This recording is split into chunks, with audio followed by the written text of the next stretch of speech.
Jerome Powell holding rates steady, and President Trump disagrees. Writing on Truth Social, too late, Jerome Powell is costing our country hundreds of billions of dollars. He's truly, again, this is the president's words, one of the dumbest and most destructive people in government. And the Fed board is complicit. Europe has had 10 cuts. We've had none. We should be 2.5 points lower. We have low inflation. Powell also seems to be ignoring historic wage gains, and I know Larry's going to like this, for blue-collar workers. Yippee. We've seen the biggest increase in pay for them since 1968. So, Larry, let's start out, though. I know you're going to talk blue-collar with me, but it's all related. Talk to me about Jay Powell's decision yesterday to not lower rates, and how big of a deal you think that is that he didn't lower rates. Well, I think, and I want to give John Carney, Breitbart's John Carney, a lot of credit for this. Mm-hmm. What you have here is tariffs have become monetary policy. And I find it's very curious because we don't know what the model is. It's utterly non-transparent. It is completely opaque. He just gets up there. You know, the board staff is giving him this stuff, right? I mean, Jay Powell himself is a kind of, muddling bureaucrat. That's all he is, all right? He doesn't know anything about monetary policy. It's a little softer than what the president called him, but we'll go with that. Well, but that's, yeah. I don't think he's stupid per se. I know Jay and had lunch with him every 2 weeks for a long time, 3 years. But the point is, this is about tariffs. And they're not making, I don't know that tariffs are going to cause inflation or lower growth. We have had a 10% baseline tariff now for several months. What's happened? The inflation rate has come down. Since January, the CPI is about 1.5% annually. The PCE deflator that the Fed supposedly uses is about the same, 1.5 to 2%. We've had this 10% tariff. And what other economists outside the Fed are saying, including Steve Myron, who runs the Council of Economic Advisors, is the exporters are eating the tariff. Okay, point number one. Or U.S. companies who have to pay it, they're eating the tariff. But there's no evidence that consumers are eating the tariff. Maybe they're sharing it a little bit on each side. Historically, the companies eat about 50% from the DER, right? You might know some other studies, but the companies in the first wave of it are going to try and use their margin to protect their business and absorb it and protect the consumers. It's the question of, is it a transitory tariff impact? And to your point, what's the model? How do you figure out how many there are? Right. That's what's so troubling to me. They raise their inflation and cut their growth estimates. Yes. Okay? So fine. Show me the model. Right. All right. Look, let's go back 2018 and 2019. First term, President Trump put in a number of tariffs. We had a 25% tariff on China. We also had, I think, a 25% tariff on steel and aluminum and a lot of other little nicks and knacks.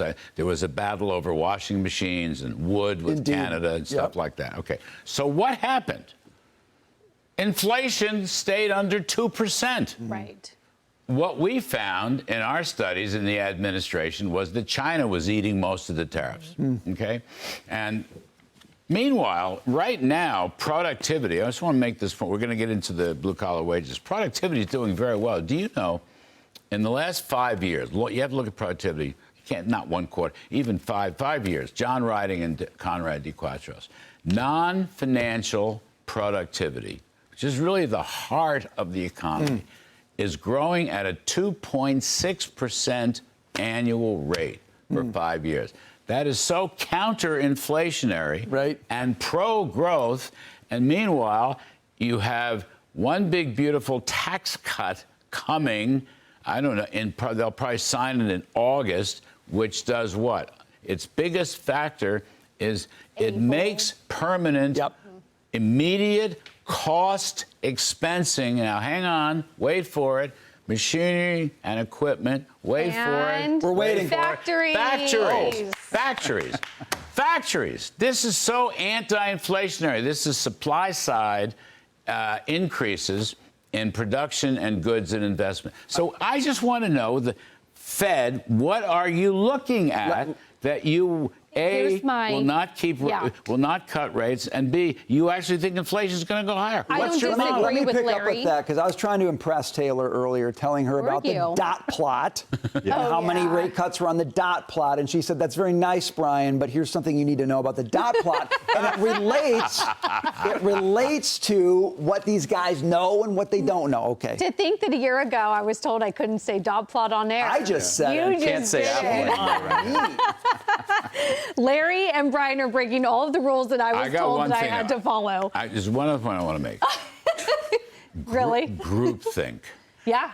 Groupthink. Although, but you can comment on this. Actually, the dot plot was wildly scattered. Well, then why? 7 thinks 0, 7 think 2, 1 thinks 3. We're all over the map. Why are these decisions? Yes. Why are these decisions 12-0? And I want to point something out with Mr. Trump's when he says too late, Jerome Powell, blah blah blah.